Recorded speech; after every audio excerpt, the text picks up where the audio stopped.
Well, hi and welcome to this video. In this video, we are going to be taking a look at this question. Do you think that the boundary line between ethnicity and race is blurred? Justify your answer. So the model answer for this question you can download from the PDF YouTube drop-down menu. Now let us try to understand this question. So the directive word that is used here is do you think and justify your answer. So there are these two directive words that are being used, and the content words that we have is what is the boundary line between ethnicity and race. So the boundary line between ethnicity and race is blurred, meaning it is not very hard and fast. It's something that may be missing. It may be without boundaries. It may just simply be overlapping ideas. So is it there? Is there a hard and fast boundary? Is it like a black and white, or are these multiple shades of gray? Right. So that's what the question is asking us to do. So what are we going to do? Let us take a look at how we are going to structure our answer here. Okay. So we are going to take a look. First of all, what we're going to do in our first paragraph. Now this is, we remember this is a 10 marker question, right? So we don't have a lot of words. We are going to be tops 150 words. So the first paragraph we're going to use to define ethnicity.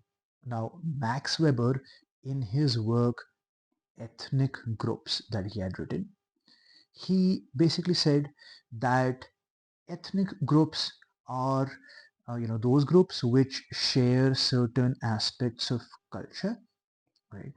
And there is this idea that they may share an ancestry, but that may not be the case. This may just be something that people may believe, but there are definitely social and cultural aspects which are shared, and based on that idea there is the concept of what is ethnicity. Now that is what Weber says. So thereafter what we're going to do is we're going to come over to our second guy. We're going to come over to, okay, so I should probably make this bigger. Right, so we're going to come over to our guy, second paragraph, W.E.B. Du Bois. Right. So yeah, this is like a French guy. So this is Du Bois, right? That's what it is like. So W.E.B. Du Bois, right? डूब गया भाई, right? Du Bois, right? So this guy defines race. He had written this work called The Soul of the Black Folk, right?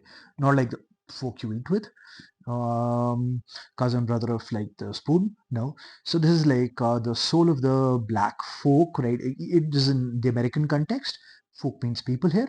So he had talked about something called double consciousness in this concept, which was about, in this work, which was about how the white people look at the black people, and then how the black people know how the white people look at them, and then the black people's own idea of who they are, right? So two ways to look at them in black people's own mind, right? That's how he talked about it. But he defined race, and in this work, Souls of the Black Folk, he defines race by saying that there is a focus on physical characteristics, and often there is this idea that physical characteristics depict a unique story of unique genetics, right? Which may not be the case, right? But that it is often, again, social and cultural, and yet still, he said, more importantly, political, right?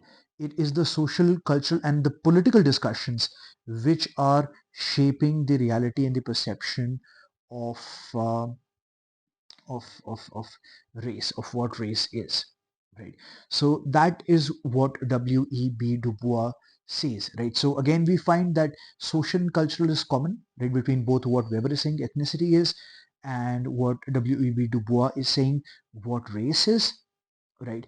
So now we're going to come over to the main content. Now we look at the question back again, and the question says, is the boundary line between race and ethnicity blurred? So we're going to justify our answer.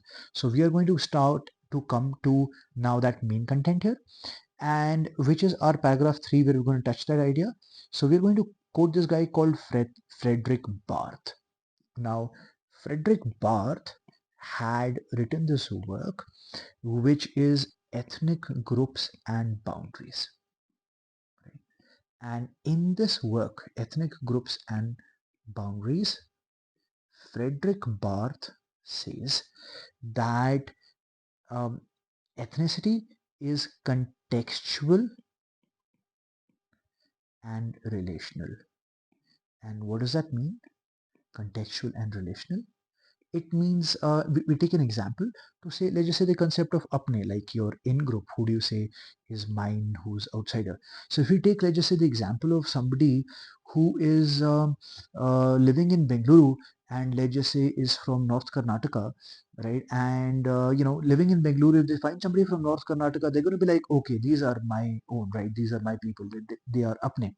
But if this guy, let's just say, now goes and starts to live in Hyderabad, right, and he finds anybody from Karnataka, he's going to be like, okay, these guys are, my apne, my in group, and then the others are outsiders. And let's just say now this guy goes and starts to live in Delhi or Noida, right, and there, let's just say if he finds anybody from South India, right, he's going to be like, okay, these are my own people, right, these are apne. And now this guy, let's just say, goes to and starts living in Canada, so he finds any Indian, of Gujarati, Punjabi, or any other origin, right, this guy's going to be like, okay, these are my apne, right. So what are we saying?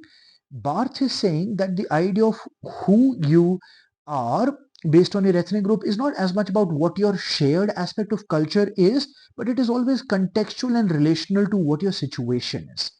And so we're going to say that it's kind of thereby in that way a shifting boundary line. It is not defined in hard and fast boundaries.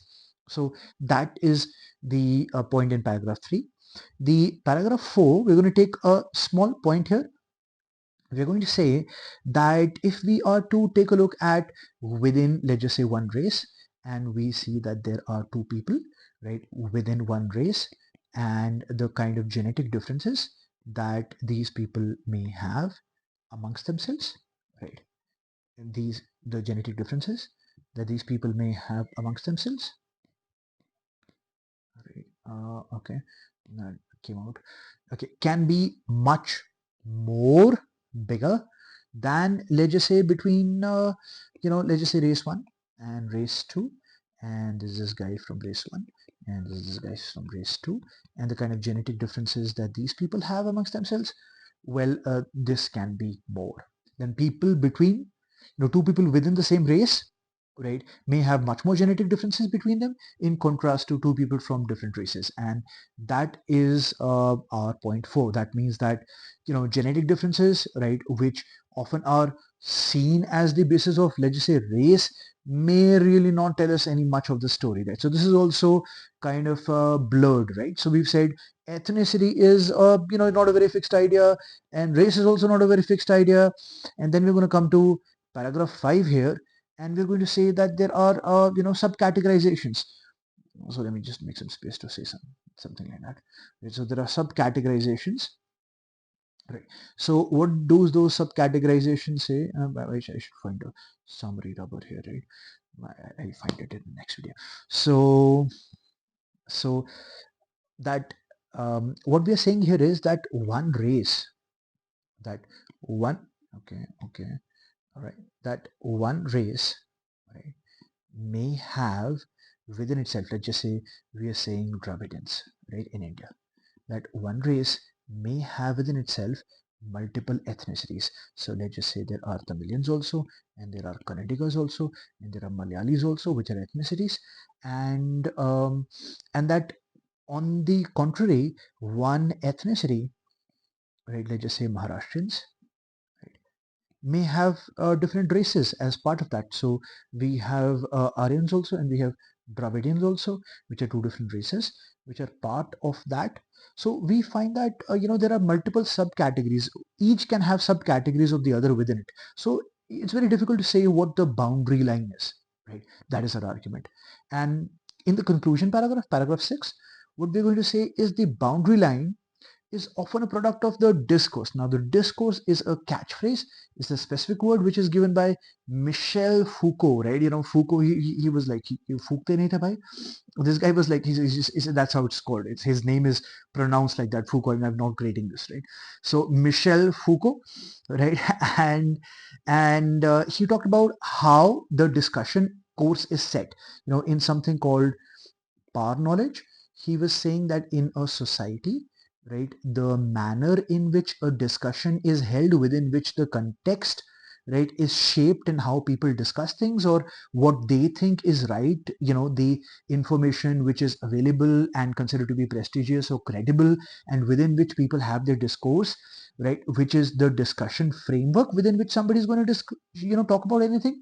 He says, the boundary line between, let's just say, ethnicity and race can largely just be a product of how the discussion is shaped, like by social or cultural, or more importantly, even political factors. And so the boundary line can simply be a product of how the discussion is shaped contextually, rather than really being a hard line in the middle between ethnicity and race. Right. So that is our conclusion for this answer, right? And the question was, do you think that the boundary line between ethnicity and race is blurred? Justify your answer. Well, we're done with that. You can download the answer. Please do subscribe, right? And please do like and share and comment, right? And that would be great. Thank you. See you in the next video.